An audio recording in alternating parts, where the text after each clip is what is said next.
Hello dear students, आज हम करेंगे 5 most commonly used phrasal verbs and this is the 22nd part in this series.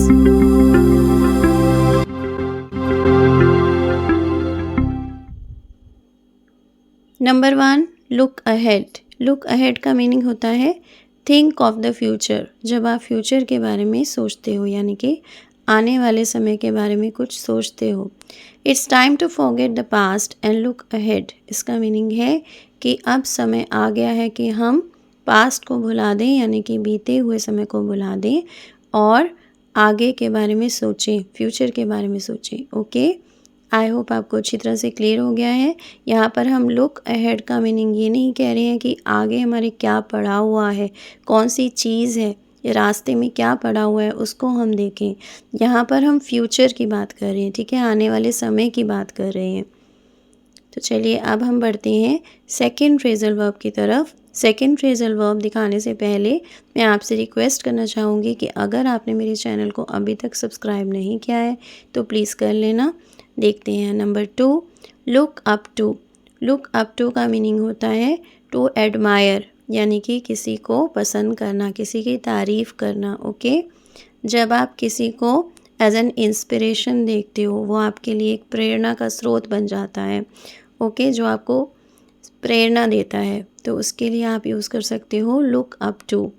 He was a wonderful teacher and many students looked up to him. इसका meaning है कि वह बहुत ही अच्छा teacher था, बहुत ही कमाल का टीचर था और बहुत सारे स्टूडेंट्स उसको एडमायर करते थे, यानी कि उसके जैसा ही बनना चाहते थे। ओके, जब आप बहुत ज़्यादा किसी को एडमायर करते हो, किसी को पसंद करते हो, ओके, और उसके जैसा बनना चाहते हो, वो आपके लिए एक रोल मॉडल होता है, तब आप लिख सकते हो उसके लिए लुक अप टू। ओके, अब हम देखते हैं नंबर 3, मेक फ़न ऑफ।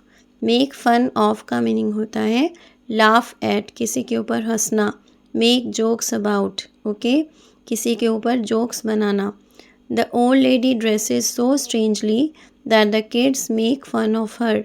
इसका मीनिंग है कि ओल्ड लेडी, बुज़ुर्ग महिला, इतनी अजीब तरीके से ड्रेसअप करती है, इतने अजीब तरीके से कपड़े डालती है कि बच्चे उसका मजाक उड़ाते हैं। ओके, स्ट्रेंजली का मीनिंग तो आपको पता ही होगा, अजीब तरीके से। ओके, अब हम देखते हैं नंबर 4, मेकअप।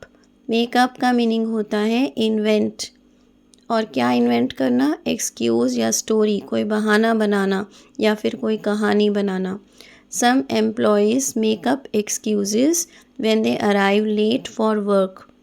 कुछ एम्प्लॉयज़, यानी कि कुछ काम करने वाले। एम्प्लॉयज़ कौन होते हैं? जो कि किसी ऑफिस में काम करते हैं, ओके, या फिर किसी कंपनी में काम करते हैं। वो क्या करते हैं? वो एक्सक्यूज़ेस बनाते हैं, बहाने बनाते हैं जब वो काम के लिए लेट पहुंचते हैं। ओके, अब हम देखते हैं नंबर 5, मिक्सअप। मिक्सअप का मीनिंग होता है मिस्टेक वन थिंग और पर्सन विद अनदर। जब आप एक पर्सन, एक व्यक्ति या फिर एक चीज़ को दूसरी चीज़ समझ लेते हो, ओके, गलती से समझते हो। I don't know my neighbours names yet I keep mixing them up. इसका मीनिंग है कि मुझे अपने पड़ोसियों के नाम अभी तक पता नहीं चले हैं, मैं उन्हें मिक्सअप करता रहता हूँ या करती रहती हूँ, यानी कि मैं एक पर्सन को दूसरा पर्सन समझ लेता हूँ। ओके, आई होप आपको आज का लेसन अच्छी तरह से समझ में आ गया है। Thanks for watching, keep learning, see you in the next video. Please subscribe to my channel if you haven't done it yet. Please give me your comments also. Thank you.